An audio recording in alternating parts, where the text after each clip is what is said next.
I'm Charlie Ashcroft here at the Albert Hall on the evening of Amazing Radio's next gig with Hush here. As part of our dedication to live music in London, we like to put some of our most special bands on in special places around the capital. And I'm pleased to say that joining us tonight on the bill are Embers, and I'm joined by Stephen and George. How are you guys? Good, thanks. Looking forward to it, really. So, Yeah, very good. Just come off soundcheck and everything's sounding good. The venue looks great. So, yeah, really looking forward to it. This is going to be your second gig in London. This is, yes. I guess, quite a momentous place to play your second ever gig in our nation's capital. it's a lovely building. it's a bit better than the Soup Kitchen in Manchester, which is a beautiful venue, but this is something else, to be honest. It's kind of, it's just really grand and full of history, and I feel a bit out of place personally. It's lovely. They're looking after us well so far. You've obviously just come off soundcheck. What can we expect tonight? Obviously, you've got a certain size of room to play with compared to what you were last in here in the capital. You played at the Seabright Arms back in July. This is going to give you even more space for your, quite huge sound that we've come to know and love. How's it going to be? Yeah, hopefully the sound should get a bit of a chance to breathe tonight, because it's a decent sized room. Last time we played in London, it was great, but it was incredibly loud. I think a lot of people came out nearly deaf. Tinnitus all around, basically. Which is fine. Yeah, it's a small venue, we'd rather have it that way anyway.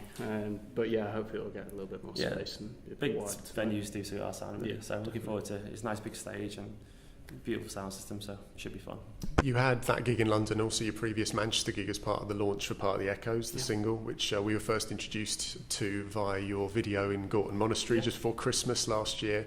Are you pleased with how the single's gone down, the reception to it over the summer? Yeah, it's been good. Yeah, it was just the first time we've released anything proper, so we kind of wanted to just get a song out that we really liked, and obviously Part of the Echoes felt like the natural choice. And it's been nice because things have been bubbling under quite well for us, and it's given us time to write as well, write a lot of new material, because when the Monastery thing kind of kicked off, there was quite a lot of buzz at the time, which is, we didn't really expect that kind of reaction. We realised we needed to write quite a few songs, so we went around, released Part of the Echoes. The reaction was really good, played our first headline gigs, and wrote loads of new songs, so it's been a productive few months, basically. I was going to say, what does the rest of the year hold? Obviously, after tonight, you've got a few months between now and the end of the year. Have you got any more singles planned, or are you keeping it a little bit hush-hush at the moment? Yeah, we are hush, keeping hush. Yeah, a little bit hush-hush. No, we are kind of keeping it. We're just kind of finalising a few plans, really. But no, we're very excited about the things we've kind of got in store for the next few months. So hopefully should be a busier Embers from now on, I think, hopefully, because we want to kind of get out there a little bit more now. Yeah. We were quite a new band when we started to get attention, and we'd only been playing together not very long at all, really, so we've kind of like to feel like we've kind of gelled a bit better now, and we just kind of want to get out there and get to as many people as possible, really. Play some gigs as well, so because we've still only done a handful of gigs, really, and it should be, next year should hopefully be quite a big year for us, fingers crossed.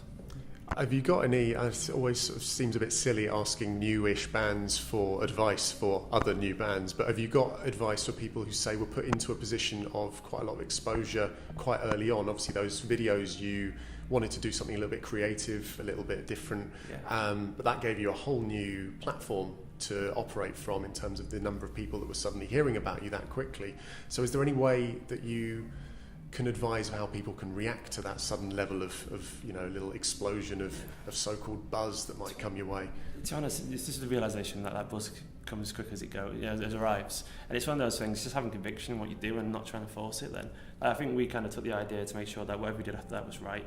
And I think that's important, basically. So many people they look to capitalise on it. It's not always the best thing, because you force yourself to make decisions that you wouldn't normally make if you were thinking logically. And for us, we want to make sure that we kind of regrouped and made sure that anything we did after that was considered, because that's the reason the hype came about in the first place, I guess. For us, we took the time to make a decision to do something interesting, and there was no point then rushing on to do something else because we'd done something that got our attention. Yeah, ultimately, you'll always live and die by your music and kind of the thoughts behind it, and the conviction in what you're creating is art, really. So that's kind of the thing. It's easy to get distracted with the industry and media that might be going in and around what you're doing, but the most important thing is if you focus and you're still really enjoying the music you're making, then things will be fine. Yeah, lots of shiny objects everywhere, basically, tempting you, but being sensible. I think you've been quite sensible in terms of not putting out that many songs, not having too much out there, because that adds a sense of mystique, but also a sense that you have a little bit of a sense of anticipation about your next move, and obviously it's given you the opportunity to pick and choose your live appearances a bit more, do stuff like this tonight to actually, you know, add to your fan base bit by bit, but to still keep people interested rather than it being a flash in the pan. You know, you're still very much here, and we obviously first heard about you, must be getting on for 2 years ago now. Yeah. So, you know, I think that's been quite a valid way of going about things rather tthan doing things too quickly. Yeah, it keeps us interesting for ourselves as well, to be honest, because there's a sense of anticipation between us as a band about what we're going to do next, kind of. So we've always been quite particular about what we release and how we release it, because we're a massive perfectionists and we paint everything we do, to be honest, to the point of insanity sometimes, but I'm the worst for that. I think it's the way it is with the with everything that surrounds it, with the culture at the moment, is that it's easy. Everyone's just so insatiable at the moment for the next track, the next everything. And I think it's important to make sure you keep quality control and that you as a band still love the things that you put out, and not just to burn tracks and just to go through it because it feels like speed is the right thing to do at that time. And we've kind of always held that kind of that idea that we know everything we put out should be quality, and that with something that we really enjoy. And that's kind of why we've never really rushed into it, and we've kind of waited back a bit. Listen, best of luck tonight. Thank you so much for playing for us here at the Albert Hall, and you know, we look forward to your next move, not just with tonight's gig, but also for what you got lined up in the next few months. Steve and George from Embers, thank you very much. Thank you. Cheers. Thank you.